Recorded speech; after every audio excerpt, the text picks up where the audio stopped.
Bonjour à tous. Hello everyone. C'est Elise. This is Elise from French with Elise. So today we are going to address one of the main issues that people have with French, which is how do we pronounce words that we've never seen before, and also why do we drop so many letters like the S's at the end of words, T's and D's and E's, and we drop them, we do not pronounce them. So that's one of the main difficulty in French. In some other languages such as Spanish, Portuguese, Italian, every single letter is being pronounced. But French people, let's say we're just a little bit more creative, okay? So today we're going to learn how to split a word by syllables, and that will help us, approach words we've never seen before and be able to pronounce words correctly. So let's have a look. Commençons. Donc, la première question, c'est qu'est-ce qu'une syllabe? Une syllabe est une lettre ou un groupe de lettres qui crée un son prononcé ensemble dans un mot. What is a syllable? A syllable is a letter or a group of letters that create a sound that is pronounced together in a word. Okay? The program of today, we're going to look at the general rules. Nous allons regarder les règles générales, general rules. Nous allons faire des exercices pratiques. We will do practice exercises, and then we will look at how to integrate into a regular practice. Comment intégrer ce concept dans une pratique régulière de la lecture. OK? Alors, la règle générale, l'alphabet est séparé entre deux types de lettres. Les voyelles A, E, I, O, U, Y. Les consonnes, le reste. The alphabet is separated into two types of letter in French. Vowels, A, E, I, O, U, Y. Consonant, which is the rest of the alphabet. Une syllabe est obligatoirement composée d'une voyelle et les voyelles successives habituellement restent dans la même syllabe, sauf pour les accents, quand il y a des accents tels que les trémas et certains Y. Okay? A syllable must have a vowel. Successive vowels remain in the same syllable, except when there is an accent or with some Ys. The idea is to learn how to pronounce syllable together when we speak. Those are not the split of the syllable for when we write, okay? Just so you know. Alors, d'abord, on va voir la règle générale avec les syllabes avec une consonne. We're going to first look at how we split a syllable when you just have one consonant. Les syllabes se séparent après une voyelle et avant une consonne lorsqu'il y a seulement une consonne. Désolée, pas voyelle. Correct it.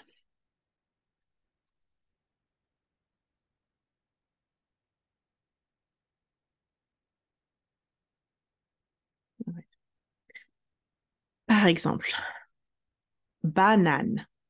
On va lire banane. OK? Banane.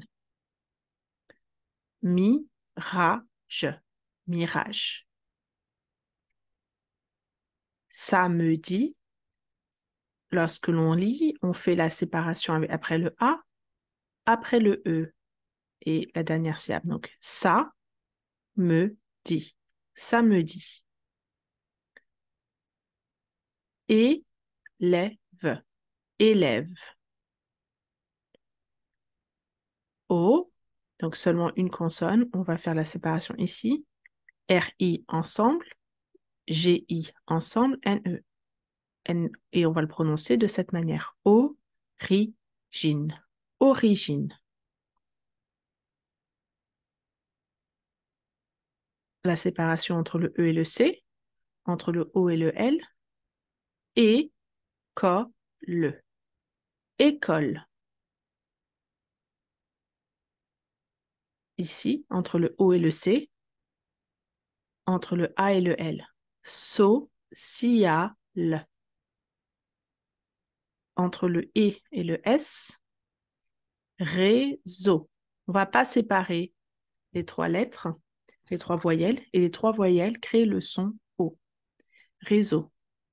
Mais par exemple, lorsque nous avons un accent, tel que le tréma, on va prononcer de cette manière. Maïs, maïs, corn.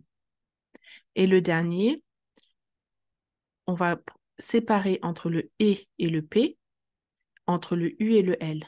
Épaule. Le A et le U ensemble sont dans la même syllabe et vont être prononcés ensemble. O. OK. On va continuer. Le partage des syllabes lorsqu'il y a deux consonnes successives. Lorsqu'un mot a plusieurs consonnes successives, la séparation se fera entre les deux consonnes, sauf si les deux consonnes successives sont en fin de mot. So when a word has several successive consonants, we will make the split in between the two consonants. Exception, if the two consonants are together at the end of a word. Let's have a look. Le premier mot, la séparation DE, ensuite M-A-N-D ensemble entre les deux. Et on aura demandé. Le AN, dans la même syllabe, fait le son en. Demander.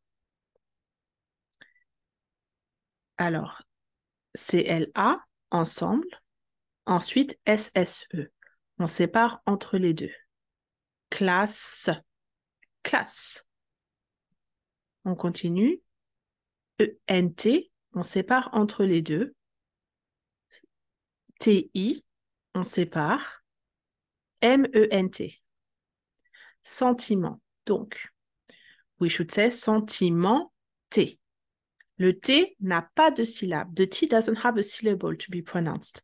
So it's going to be joined to the next, to the previous syllable, but it's going to get dropped because it doesn't have a vowel to be pronounced. So we will say sentiment, and then we drop the T because it doesn't have a vowel to be pronounced. Let's continue. Ici, CT, on va séparer ensemble. Réaction, le N should be alone. It cannot be alone because it doesn't have a syllable. It's going to join the O. Réaction. ON in the same syllable is making the son on. On continue. ST, on sépare entre les deux. 10. NC, temps, distance. Ensuite, NC, on sépare. Double N, on sépare entre les deux. Ancienne. Enfant. We should separate between the N and the T. The T cannot be alone because it doesn't have a vowel. We're going to join it and drop the T. Enfant. Jamais. We should put, what did I choose that word? Okay. G-A together. M-A-I together. The S should be separate. It doesn't have a vowel to be pronounced. It's going to join the previous syllable, but being dropped. Jamais. Never. Okay. Now is when it starts to get complicated. Les syllabes quand il y a trois consonnes successives. The syllables when there are three successive consonants. Lorsqu'un mot a trois consonnes successives, la séparation se fera après la deuxième consonne. So be careful, okay? So, trois consonnes successives. When there is three consecutive successive consonants, the split will be done after the second consonant. Be careful because we will have a lot of exceptions here. Alors, ici, nous avons NSF. Nous allons séparer après le S. RM, 2 au milieu. Transformer. R should be separate, but because it's all alone, it's going to join the E and turn into a E. Okay? Same thing here. MPT, séparation après le P, donc TER. Le R devrait être tout seul, il n'y a pas de vowel, de voyelle, donc il va joindre le E. Here, we should split between P et T. 1, 2, 2, 3 is separate, donc. Then we should split after the vowel, but the R cannot be alone without a vowel, so it's going to join the E and become pronounced E. Donc, T. Okay. NSC, 1, 2, on sépare cons, science, cons, ensuite 2 consonnes, on sépare entre les deux, conscience, dompter, compter, désolé, wow, compter, same thing, we only change one letter. Ensuite, sculpture, LPT, on va séparer après le P. 1, 2, séparation. Sculpture. Alors, we noted that a lot of the sound, E is created because the R is an orphan and it joins the rest. S's are being abandoned. Why? Because it is all alone without a vowel, so it joined the previous vowel and is dropped. And that's why we drop a lot of, that's a way to memorize why so many T's, so many S's, so many E's and D's are being dropped, is you can visualize it, they don't have a vowel to be pronounced, and so we do not pronounce them. Now, we have some special cases. You have some letters that are composed, some sounds are composed of 2 consonants, but they really represent one sound, such as CH, sh, SH, sh, PH, f, TH, t, et GN, gne. And those one, even though they're made of 2 letters, they are 1 letter and they cannot be separated. They are 1 letter, 1 sound, okay? So CH can never be separated. Neither can SH, neither can PH, neither can TH, neither can be GN. Sh, f, t, gne. Cannot be split, okay?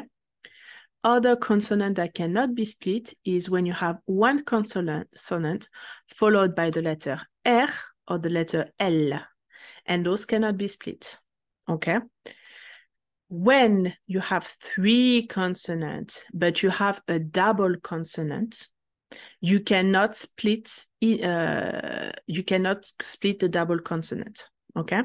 Donc, les cas spéciaux, les lettres CH, SH, PH, TH et GN ne peuvent être séparées. Les consonnes suivies des lettres R ou L ne peuvent être séparées. Lorsqu'il y a une double consonne, on coupera systématiquement entre les 2 consonnes qui sont similaires. Systématiquement. Okay? On va voir quelques exemples. Let's have a look at a few examples. Architecture, donc R, CH, on ne peut pas séparer le C et le H. Donc, on va séparer entre le R et le C. OK? Architecture.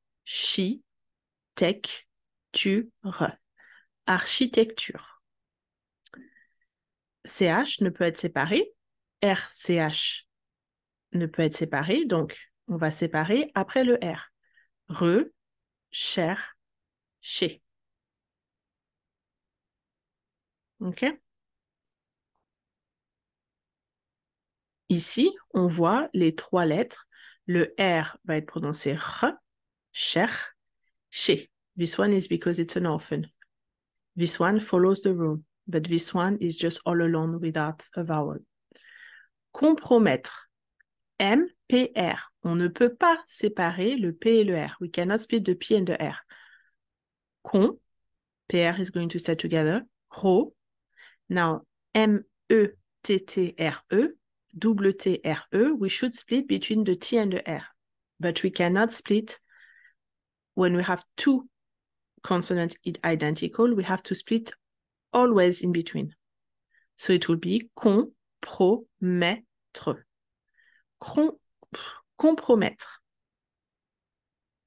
Apprendre, WPR.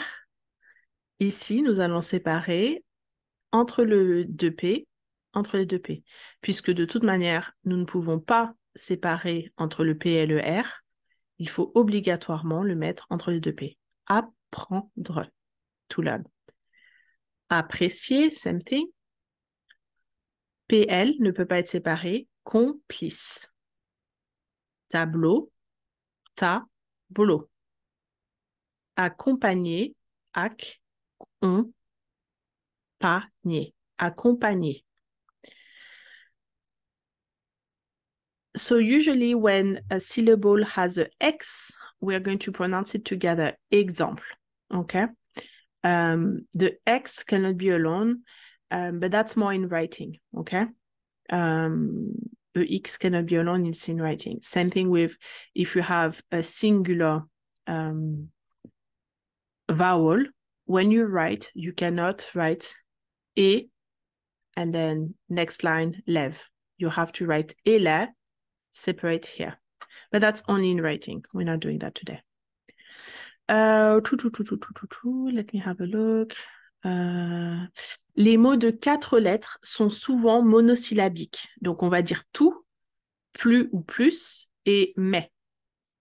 Tout is everything, plus is more, and sometimes it's less as well, when associated with the adverb ne, and then mais, but. It means but. Okay? Let me have a look. OK. Donc, maintenant, nous allons pratiquer. Donc, je ne vais pas lire les mots pour ne pas vous aider de trop. Ce que vous allez faire, c'est que vous allez poser ici, vous allez faire une petite pause, et ensuite, vous allez essayer de faire le découpage syllabique de tous ces mots.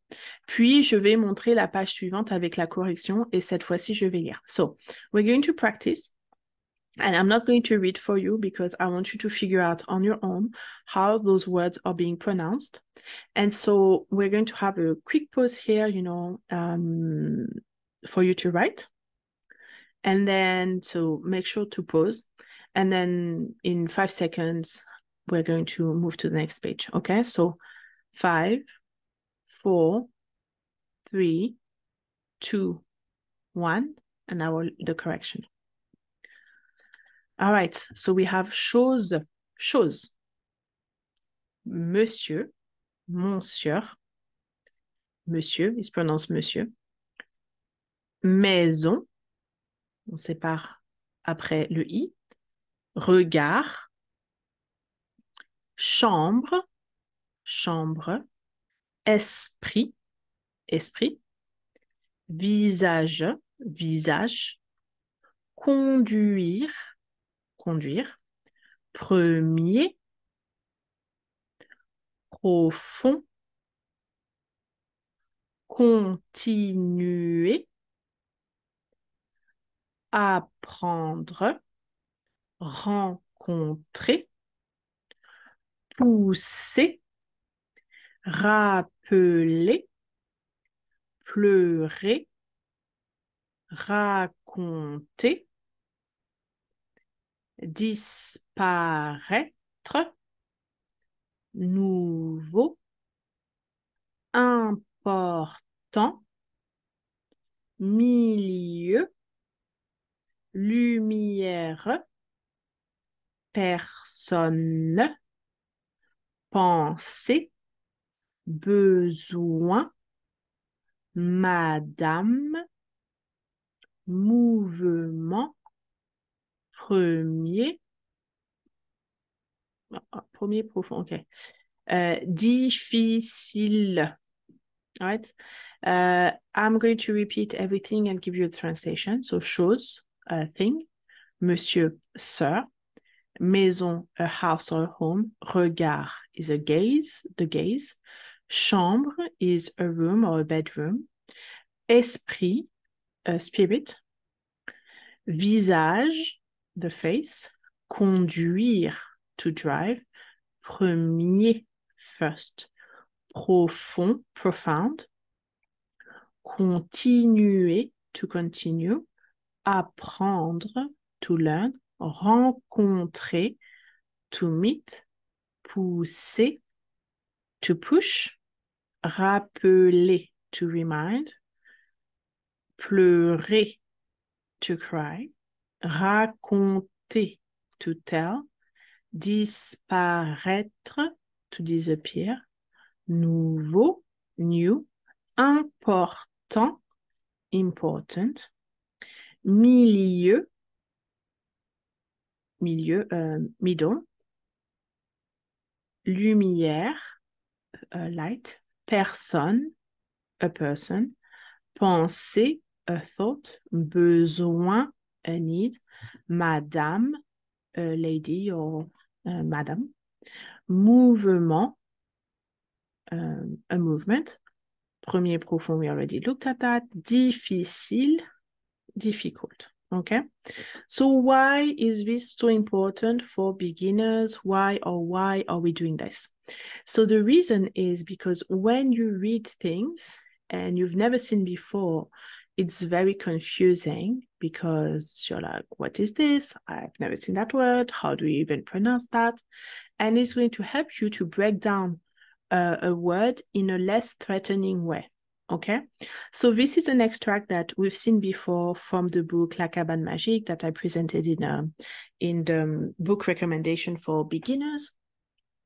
And so we have a little extract here, and I'm sure there's many words that you've never seen before. So how do we say that in French? This one, and it's very confusing. So if you take a little bit of time when you see a word you've never seen, to break it down in the syllables, then you can read it more easily. So here we have the extract. Again, I'm going to count to 5, and then I'm going to show you like some words that are split. So you can pause, I will count to 5, and then I'll show you how I broke it down. 1, 2, 3, 4, 5, et la correction. Okay? All right, so, and then we will read. Tom lit sous le porche, dans la lumière dorée d'un soir d'été. Son sac à dos est posé près de lui. Il a décidé de l'avoir toujours à portée de main au cas où une nouvelle aventure s'annoncerait. C'est plus prudent. Dehors, les grillons grésillent. La clochette d'un marchand de glace résonne dans la rue. Léa apparaît dans l'entrée et lance « On y va ». Tom sort le nez de son livre. Où ça? Maman m'a donné de l'argent pour acheter des glaces. Super. Le garçon attrape son sac et suit sa sœur sur le trottoir. Le vent leur apporte une odeur de feuilles et de mousse venue du bois tout proche. So each time, as I said, each time you have longer words where that you get stressed about, just take a few seconds, split it up, and then address it that way. This will really enable you to be able to read, start, pronouncing correctly the words alongside, all of the videos I've made on phonetics. This has really improved my students, pace of reading, it improved, the way that they talk. So make sure that to practice that. And whenever you struggle, just take a second and, just break it down. That's it for today. I hope we resolved the mystery about why French people drop letters at the end of words with today's class. And I see you next time for a video about phonetics and the sound wa. Okay? Have a lovely Thanksgiving and I'll see you around. Bye-bye.